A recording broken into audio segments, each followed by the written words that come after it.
What's up mga ka-adventure? Welcome to our DJI Mini 4K Quick Shots episode. So start natin guys dito sa drone. Mapapansin nyo mga ka-adventure, yung starting point ng drone natin is malapit sa amin. Tapos unti-unti siyang lumalayo. Hihinto siya doon sa kanyang peak position na pwede nating iset bago mag-start. Yan guys. Next naman is rocket. Ang movement niya is upward naman. Vertically na naka-align siya doon sa kanyang reference spot or object. Bali, ang ginamit naming reference dyan is kami mismo. Sa amin naka-align yung pag-position niya. So, next is circle. Ayan. Based sa kanyang pangalan. So, alam natin yan na paikot. Medyo nakakahilo pero pagka sobrang ganda ng view, ma-appreciate mo talaga yung ano niya. Circular movement. Next is helix. So, dito sa flight mode na to guys, maganda siya kasi siya na yung position na gagawa siya ng spiral movement mula din sa reference object niya. By the way guys, para sa mga hindi alam kung ano ba yung quick shots, so ito ay mga preset na flight modes. Bali, naka-autopilot na yan. Tapos yung recording niya, siya na rin ang magseset ng on and off. Dito guys, boomerang naman to. Ito sa 5 quick shots na meron yung DJI Mini 4K. Parang ito yung nagustuhan namin talaga. Kasi ang ganda ng pag-position niya. Pansin nyo, tuwan-tuwa yung mga bata na kasama namin. So, para sabay-sabay tayong mahilo, lumipat talaga kami doon sa area na may pabilog.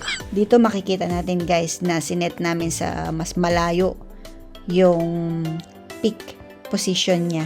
Ayan, makikita natin yung bawat sulok ng area na makukuhanan niyang view.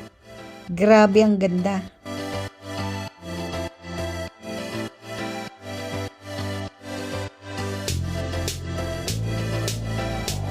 Mga ka-adventure, dito nag-try kami ng boomerang pero medyo takot pa kami dyan na ilayo yung peak position niya.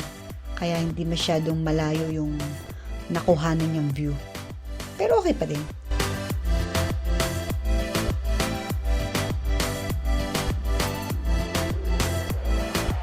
Dito mga ka-adventure, nilakasan na naman yung loob namin. Sinet namin siya ng double ng distance na ginamit namin dun sa una na mga videos. So, makikita nyo yung difference na talagang ang layo ng narating niya, tapos malaki yung coverage na nasakop niya. Which is, para sa amin, mas exciting ba?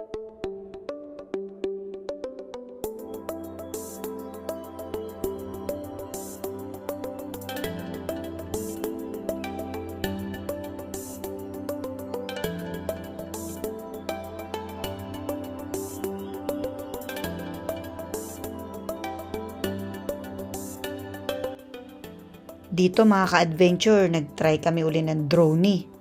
But this time, double yung distance compared dun sa unang video. Grabe, ang ganda. Ewan ko, ako lang ba yung na-excite ng ganun?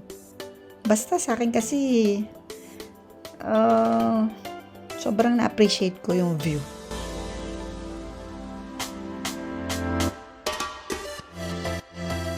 By the way guys, itong mga quick shots na preset flight mode na to, maganda to para sa mga beginners na katulad namin na hindi pa masyadong gamay magpalipad ng drone. Siyempre yung pag-position, yung tamang movement.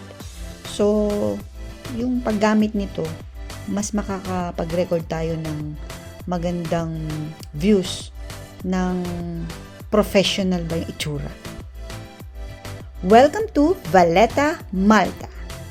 As we all know that Valletta is the capital of Malta. Para po sa mga hindi nakakaalam kung nasaan ng Malta, ito po ay kapitbahay ng Italy. Ito po ay matatagpuan sa Southern Europe located in the Mediterranean Sea. Ayon po kay Google, ang mga unang tao na tumira dito sa Malta ay ang mga Sicilian. Kasi ang pinakamalapit po na kapitbahay ng Malta ay Sicily, Italy. Makikita natin dito guys yung popular na Triton Fountain, which represents the God of the Sea. So yung mga turista na pupunta dito, hindi pwedeng mawalan talaga silang picture dyan. Kasi yan yung pinaka landmark ng Valletta. Sana mga ka-adventure, nag-enjoy kayo sa episode natin for today. Thanks for watching!